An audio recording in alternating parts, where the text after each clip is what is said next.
जी नाज़रीन, प्रोग्राम के इस दूसरे से मैं आपको खुशामदीद कहेंगे। प्रोग्राम के सिलसिले को मज़ीद आगे लेकर बढ़ेंगे और सेगमेंट है आलमी जायज़ा। और आलमी जायज़ा में हम अमूमन जो है वो पॉलिटिकली अपडेट्स लेके आपकी खिदमत में हाजिर हुआ करते हैं, जहाँ पर भी खुसूसन आजकल जो है वो गल्फ़ के अंदर ज़्यादा जो है वो अपडेट्स हो रही हैं। हर लम्हे जो है वो बदलती हुई सूरत हाल है। मगर इस वक्त हम आज जो हमने आज का जो प्रोग्राम तरतीब दिया है उसके अंदर हम जो है वो इस हवाले से बात नहीं करेंगे, बल्कि हम कुछ तबलीगाती और जो प्रोसेस होता है उसके हवाले से हम जो है वो आज गुफ्तगू करेंगे। उसी के हवाले से हमारे साथ जो है वो एक मेहमान भी हैं जो कि किसी तारुफ़ के मोहताज नहीं, मौलाना सैयद मोहम्मद रिजवी साहब जो है वो आप रिसर्च स्कॉलर भी हैं, ऑस्ट्रेलिया पर से बहुत कम सिन आप ज़ाकिर भी हैं, आप आलिम दीन भी हैं। आपको प्रोग्राम में खुशामदीद कहेंगे और आपकी खिदमत में सलाम अर्ज़ करेंगे। वालेकुम अस्सलाम। जैसे कि अभी हमने अर्ज़ किया अपने नाज़रीन की भी खिदमत में और आपकी भी खिदमत में कि आज हम गुफ्तगू करने वाले हैं तबलीगात के सिलसिले में, कि एक तबलीगात हम बेसिकली देखना ही चाहते हैं कि वो क्या चीज़ें होती हैं जिसकी वजह से तबलीगात बहुत मौसर होती हैं। चूँकि इस्लाम का चेहरा इस वक्त पूरी दुनिया के अंदर जो है वो एक इस्लामोफोबिया फैलाया गया है, इस्लाम के चेहरे को बिगाड़ के मस करके पेश किया जा रहा है। तो हमारी भी ज़िम्मेदारी बनती है कि जहाँ पर ऐसा हो रहा है तो हम अपने मीडिया के ज़रिए से, अपने प्लेटफॉर्म के ज़रिए से जो हक़ाइक़ हैं, जो सही पिक्चर है, जो इस्लाम का सही दर्स है और जिस तरह से उसका एक फ़ंक्शन पूरा एक काम करता है, किस तरह से जो है वो लोगों को इंसान जो है वो इंसानियत की तरफ माइल किया जाता है। हालांकि वो अपने आप को इंसान समझ रहे होते हैं, मगर जब तक इंसान इंसान नहीं बन के दिखाता, क्योंकि तमाम मखलूक़ात को जो खुदा ने खल्क़ किया है उन तमाम को अपनी जगह पे खल्क़ किया है, मगर सिर्फ़ इंसान वो है कि जिसको कि सिफ़र से शुरू करना होता है और वो अपनी एक नहज तक जाता है। तो उसको बहुत कुछ दुनिया में नशीब फ़राज देखने होते हैं, सीखना पड़ता है। तो इसी सिलसिले में हमने आपको आज ज़हमत दी है कि जो आपका तबलीगाती सफ़र है जो कि पूरे गल्फ़ का है, मैं चाहूँगा कि थोड़ा सा उसका अहवाल जो है वो बयान किया जाए कि सऊदीया में जो आपने तबलीगात की, फिर एमिरेट्स में की और अब जहाँ पर ऑस्ट्रेलिया पर्थ में आप काम कर रहे हैं, तो यहाँ तक का आपका सफ़र, यहाँ तक आप कैसे पहुँचे हैं? बिस्मिल्लाहिर्रहमानिर्रहीम। अली भाई बहुत शुक्रिया। मैं अर्ज करूँ आप ही की बात को आगे बढ़ाते हुए, जैसे आपने कहा कि इस वक्त एक अलग चेहरा इस्लाम का और एक बहुत ही खौफनाक चेहरा बनाकर इस्लाम का दिखाया जा रहा है। इसलिए हर एक की इनफरादी जिम्मेदारी है कि वो हर इंसान खुद मीडिया बने और खुद अपने किरदार और अपने अफकार के जरिए से इस्लाम का सही चेहरा दिखाए। तो इस दौर में हमारी जिम्मेदारी शायद पिछले दौरों से कहीं ज्यादा है कि अभी हम सिर्फ ये बात हम मीडिया पर नहीं छोड़ सकते, क्योंकि हमने देख लिया है कि उन्होंने हमेशा इसमें इस्लाम का मस्त चेहरा दिखाया है। उनके अपने वेस्टेड इंटरेस्ट हैं।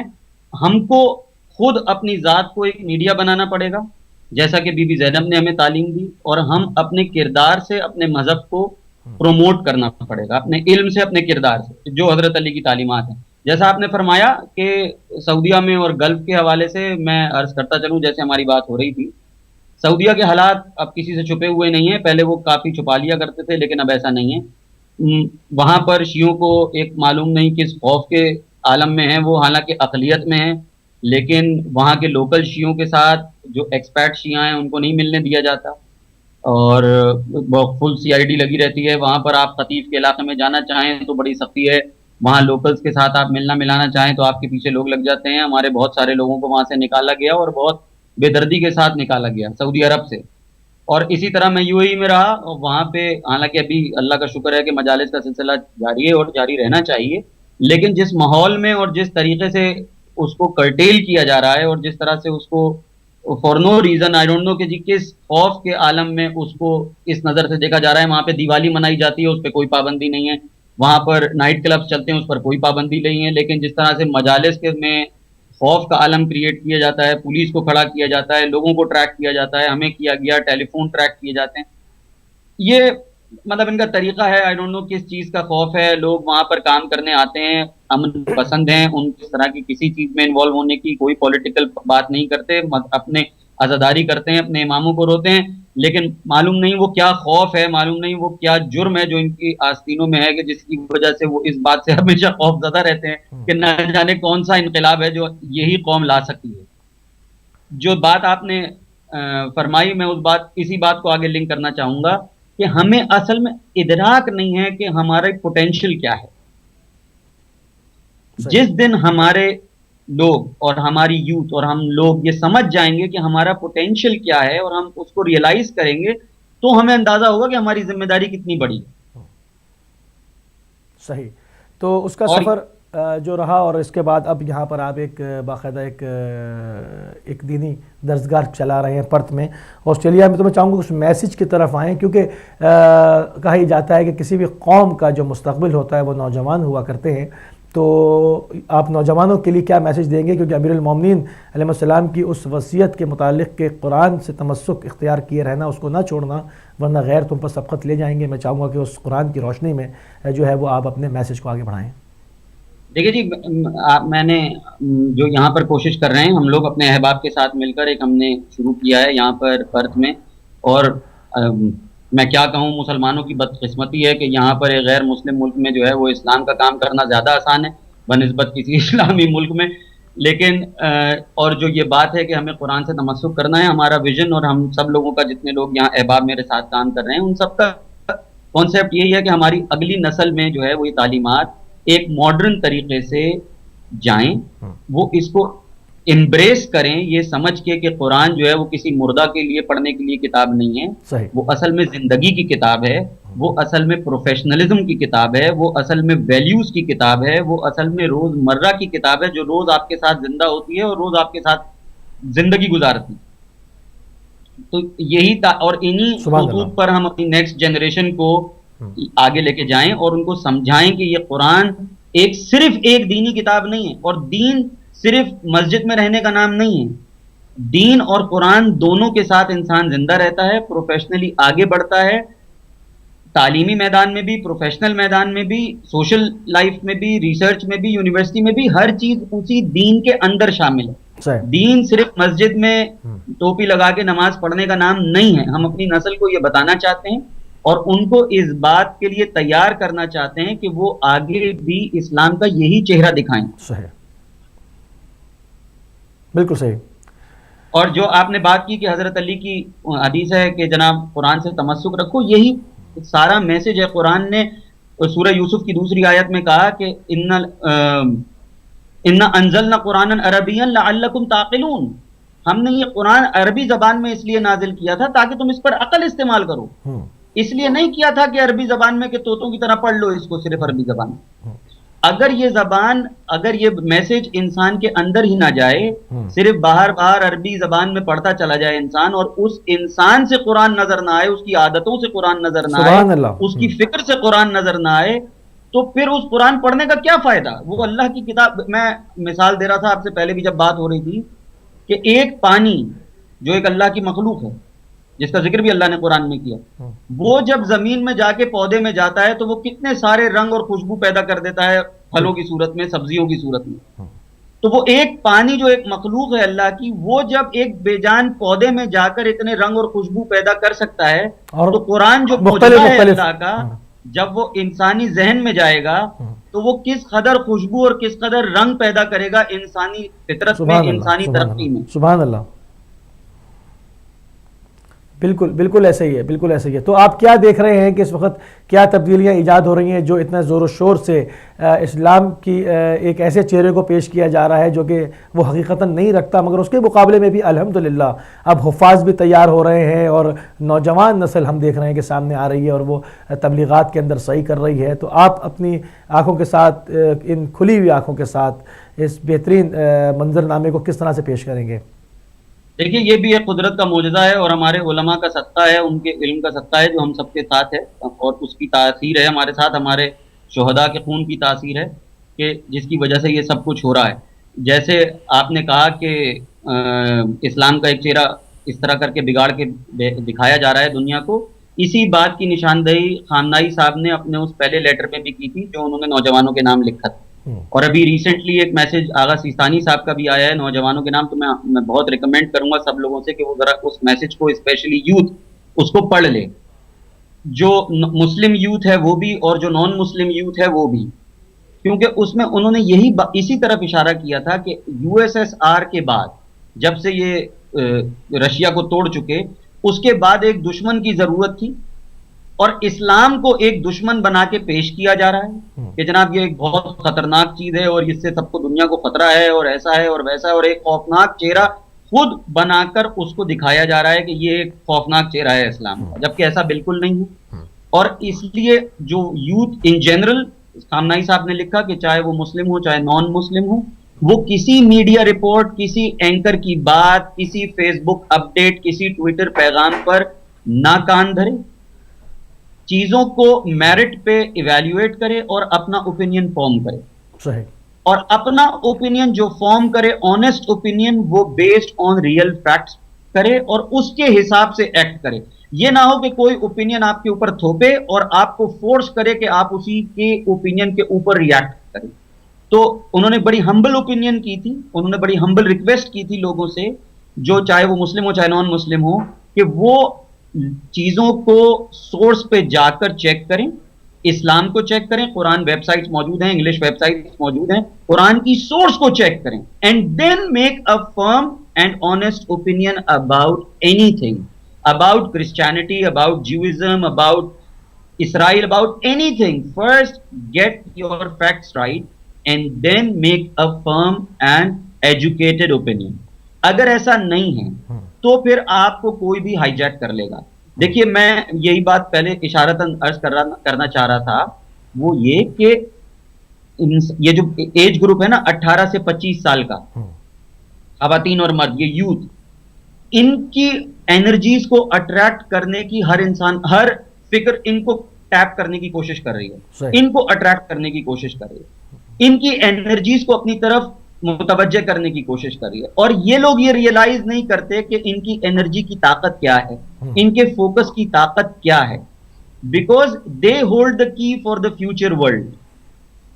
अगर ये जनरेशन किसी तरफ फोकस कर लेगी तो अगले 50 साल के बाद जो दुनिया होगी वो वही होगी जिसकी तरफ इन्होंने फोकस किया हो। सही। तो अगर वो अपनी इस ताकत को रियलाइज करें तो जो मुसलमान हैं, जो जवान हैं, उनके लिए सीस्तानी साहब का इंडिविजुअल मैसेज मौजूद है कि वो क्या करना चाहिए उनको, उसको देख लें, जिसमें उन्होंने कहा है कि अपने प्रोफेशन को बहुत आगे तक लेके जाएं। अगर आप डॉक्टर हैं तो आप पे दुगनी जिम्मेदारी है, अगर आप रिसर्चर हैं तो आप इजाद करें, अपनी फैमिली स्टैब्लिश करें। बहुत सारे इंडिविजुअल पॉइंट्स हैं, सोशल पॉइंट्स हैं, और वो कोई रिलीजियस पॉइंट्स नहीं है। उसमें उन्होंने बहुत पॉजिटिव बातें की हैं, जिसमें लोगों से कहा है कि आप अपनी लाइफ को और अपने प्रोफेशनलिज्म को एक्वायर करें, आगे बढ़ें हर प्रोफेशन में, और इस अपनी अटेंशन को, अपनी एनर्जी को डाइवर्ट करें जो आप बिलीव करते हैं, जो भी आप बिलीव करते हैं उसको टेस्ट करें। स्पेशली मुस्लिम्स, आप अपने बिलीव्स को सिर्फ बिलीव ना रहने दें, उनको प्रैक्टिस करें, गिव देम अ चांस कि वो आपको प्रूव करें कि उनका मेटल क्या है। उनकी हक्कानियत आपकी जिंदगी में एक पॉजिटिव चेंज ला सकती है या नहीं ला सकती। ये सिर्फ एक बिलीव है। अगर हम सिर्फ ये कहते रहेंगे कि जनाब कुरान एक बहुत आला किताब है और उसमें सब कुछ है, वला रद्दिन वला राबिसिन इल्ला फी किताबिन मुबीन, लेकिन हमारे साइंटिस्ट को, हमारे रिसर्चर्स को, हमारे प्रोफेशनल्स को इस बात को प्रूव करना है। हाँ, कि वाकई में वला रिद्बियों वला याबिस इल्ला फी किताबिन मुबीन, इसको बाकायदा प्रूव वो जब ही कर पाएंगे जब वो इसको अपनी प्रैक्टिकल ज़िंदगी में बार बार इसको देखते रहेंगे, तो उनका यकीन भी और कामिल होगा, अकीदा भी कामिल होगा। बहुत खूबसूरत जो है वो गुफ्तगू का सिलसिला आपके साथ जो है वो आज जारी वसायरा। बिल्कुल प्रोग्राम के आखिरी लम्हात हैं और हमारे पास टाइम यकीनन इसमें बहुत महदूद होता है, वरना और हमेशा जो है वो तशनीगी रह जाती है। तो मैं चाहूँगा कि चंद दक़ीक़े हमारे पास अभी हैं तो उसको हम ज़ाया ना करें और इस्तेमाल करें। मैं चाहूँगा किसी और एंगल से यूथ के लिए कि वो खुदा की तरफ आएँ, इन नेक कामों की तरफ आएँ। जो ये जवानी है इसको, जैसे आपने कहा कि वही पोटेंशियल जो वो अगर एक तरफ मुतवज्जो होता है तो 50 साल के बाद नज़र आता है, तो उसको खुदा की तरफ बुलाएं, उसको वहाँ से जो है वो सही पाथ की जो डायरेक्शन, इस पर आप लोग ऑलरेडी काम कर भी रहे हैं। मैं चाहूँगा एक मैसेज आप जो है वो जाने से पहले इस पर और दें यूथ के लिए कि वो खुदा की तरफ आने के क्या उनको क्या मंबे हैं, क्या वो मनाबे हैं जो उनको हासिल हो सकेंगे। जी, मैं अर्ज कर दूं, एक मिसाल दे दूं जो कि शायद एक साइंटिफिक मिसाल है। वो ये कि अगर आप सूरज की ही शुआओं को एक तरफ डाइवर्ट कर दें तो उनमें इतनी ताकत आ जाती है कि वो आग पैदा कर दे। ये सूरज की शुआओं को भी एक लेंस आप लगा दे और वो एक जगह मुनहसर हो जाए तो वो आग पैदा कर देती है। इसी तरह से इंसान की अगर एनर्जीज किसी एक पॉइंट की तरफ, किसी एक चीज की तरफ, किसी एक मकसद की तरफ डाइवर्ट हो जाएं तो वो उसमें कमाल पैदा कर देती। तो अगर इंसान अपनी सारी एनर्जी, जो भी हमारे अंदर एनर्जी सिर्फ फिजिकल एनर्जी नहीं है कि हमारे हाथ में बड़ी ताकत हो, हमारी फिक्र है, हमारा ओपिनियन है, हमारी इंटरेक्शन है, हमारे फेसबुक में कॉन्टैक्ट्स हैं, हमारे लोगों पर असर है, हमारा एक सोशल सर्कल है। अपने इन सारी एनर्जीज को इस्तेमाल करें और इसको एक मकसद के तहत इस्तेमाल करें कि एक हमारा दीन है जो हमारे लिए सबसे बड़ी दौलत है, इसको एक्वायर करें और इसको प्रैक्टिस करें। और इस वक्त जो इसकी सबसे बड़ी जरूरत है वो ये कि जब हम ये सब कुछ करेंगे तो इसकी सही सूरत दुनिया के सामने आए। सही, तो बिल्कुल ठीक है। और तो इसकी इसकी इस खुशबू को फैलाने में हम सबको एक, देखिए दीन का पूरा कॉन्सेप्ट ही यही है कि एक इंडिविजुअल, एक घर अगर सही होगा तो पूरा माशरा सही होगा। सही, इकाई ये सही होनी चाहिए। पूरे दीन का खुलासा है। अगर एक आदमी अपना घर सही करेगा, अपनी अपनी जिंदगी सही करेगा, तो वो एक्चुअली पूरे मुआशरे में एक किरदार अदा करेगा मुआशरे को सही करने में। तो जब मैं अपनी जिंदगी को अल्लाह की तरफ मुतवज्जे करूंगा, दीन की तरफ मुतवज्जे करूंगा और उसको सही खुतूत पर इस्तेवार करूंगा, उसकी सही डायरेक्शन करूंगा, तो मैं एक्चुअली पूरी सोसाइटी की डायरेक्शन को सेट करूंगा। बिल्कुल सही, यानी कि बिल्कुल जो काम होना चाहिए, आपका मकसद ये है कि ग्रास रूट लेवल से होना चाहिए। सबसे पहले अपने घर से शुरू करना चाहिए, फिर वो ग्रेजुअली जब काम होना शुरू होगा तो पूरे माशरे के ऊपर उसके बेहतरीन असर नजर आएगा। मुरतब हो गए। बहुत शुक्रिया, बहुत मशकूर हैं, ममनून है कि आपने जो है वो अपना कीमती टाइम हमको दिया। नाजरीन, आप बहुत शुक्रिया, थैंक यू वेरी मच। जज़ाकल्लाह जज़ाकल्लाह। सुन रहे थे ऑस्ट्रेलिया पर्थ से जनाब मौलाना सैयद शिराज रिजवी साहब को, सैयद मोहम्मद रिजवी साहब को। आप जो है वो रिसर्च स्कॉलर भी हैं और बहुत यूथ के लिए आप बड़ा काम कर रहे हैं, ख़ुद भी नौजवान हैं माशाल्लाह। और जो है वो हमने यही चीज़ आज आपके सामने लाने की कोशिश की है कि लोग ये समझते हैं कि मतलब हम कहते हैं ना, बाज़ दफ़ा हम आप सुनते हैं हमारे रिसर्च स्कॉलर्स को, मुसलसल मुकर्रीन को, तो वो ये बात अमूमन दोहराते रहते हैं कि जो इबादत है वो जवानी की इबादत का मज़ा है और उसी को जो है वो शरफ़ कबूलियत जो है वो ज़्यादा होता है। जवानी में खुदा देखता है कि कौन कितना परहेज़गार रहा है, क्योंकि जब एज ढल जाती है तो उसमें तो बहुत सारी चीज़ें पैदा हो जाती हैं, इश्तिबात पैदा हो जाते हैं कि नहीं पता कि इंसान ने सिर्फ खुदा की तरफ रुजू किया है या अपनी उम्र ढलने के खौफ से कि उसको जाने का वक्त करीब नज़र आ रहा है तो वो इबादत कर रहा है। मगर जवानी जिस वक्त क़ुव्वत होती है, इक़्तिदार होता है, तमाम चीज़ होती है, तो वो ताकत के नशे में बजाय किसी पर जुल्म करे वो खुदा के आगे अगर सजदा ज़ेर होता है, सजदा रेज़ होता है, तो वो इबादतें जो है वो परवरदिगार की बारगाह में बहुत मकबूल हो जाती हैं। तो हम देखेंगे कि जो हमारी नौजवान नस्ल है उसके ऊपर जो है वो हमें काम करना है और उनको हम चाहते हैं कि मुख्तलिफ़ जहतों के ज़रिए से, मुख्तलिफ़ ज़रियों से, मुख्तलिफ़ लोगों के जो है वो कलाम के ज़रिए से उनको अट्रैक्ट किया जाए और उनको सिर्फ़ एक काम है कि खुदा की तरफ लाया जाए ताकि वो माशरे के अंदर बेहतरीन इंसान बन सकें। और यकीनन आप भी सफ़ीर बन सकते हैं जहाँ पर भी आप रहते हैं। अगर वहाँ पर नॉन मुस्लिम ज़्यादा हैं और आप अकेले मुसलमान हैं तो आप यकीन करें आप इस्लाम के सफ़ीर बन सकते हैं। किस तरह? अपने किरदार के साथ, क्योंकि किरदार के अंदर जब तक बुलंदी नहीं आएगी सिवल लफाजी से कोई काम नहीं होगा। जब किरदार आपका बनना शुरू होगा तो आपकी शख्सियत बननी शुरू होगी। इन तमाम चीज़ों को लेकर के हम सिलसिले को, इस प्रोग्राम को जारी रखेंगे। क्योंकि हमें एक मुख्तसर से ब्रेक पर जाना है, ब्रेक से वापस आएंगे तो आपकी कीमती आरा भी हमें दरकार होती हैं, उनका भी हमें इंतज़ार रहेगा और इन तमाम उमूर के ऊपर तफसील से बात हो सकेगी। चलते हैं एक ब्रेक पर।